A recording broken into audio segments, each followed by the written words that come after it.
was completely incapable of doing anything that I wanted to do. And there were things that I wanted to accomplish in life very badly. And I recognized that that was just not going to happen.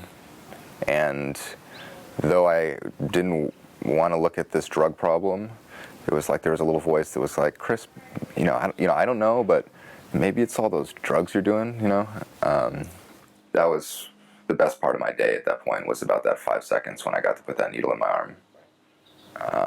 So the hour I had to spend kind of in the cold in Boston trying to meet up with a drug dealer and all that, it was kind of worth it for that moment. I could come back to my room. Hopefully I'd be alone. Hopefully my roommates would still be asleep. I could be alone. I could put on some good music.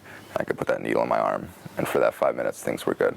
And it's like there was so much of my life that I couldn't share with anyone, and it was very lonely.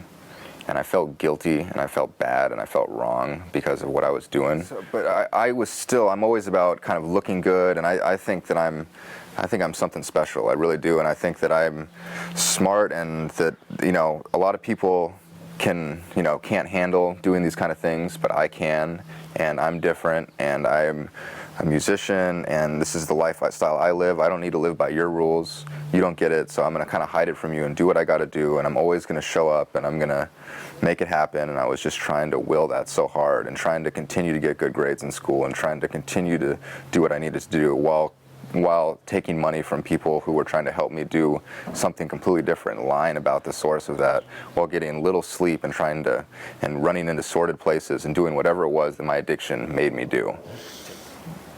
It's scary, to be honest. It really is. And at some point, I remember having the realization that if I could just be completely honest, that somehow I would be okay. And I think I was like high when I said that to whoever I was with. None of us are bad people. That's something that I always kind of told myself. I was always a good boy or a bad boy, or I was right or wrong or not smart enough or this or that. Once I learned that this was a disease, I got to kind of put that down for a minute. And, a lot of the things that the necessity in my life to consume drugs and alcohol, a lot of the things that have brought me into doing, I knew put me at ends with the people that I loved most. I knew that I was taking from them, and I felt like there was an excuse because I needed to do this, and I don't know how I justified it in my mind, but it was really wearing on me, and that was a lot. The Ventura Recovery Center seems real to me. I've been to some other places, and this is a very comfortable and safe place where we have a lot of fun, and the people that run the place and work here are all great. But there's something authentic to it, and for me, sobriety was more than... It's learning a way of life for me, and that this place was conducive to that. It wasn't so much just like some R&R and a spa, which is really what I was kind of looking for when I first wanted to get sober. But as I started to, I realized that I kind of wanted something more than that.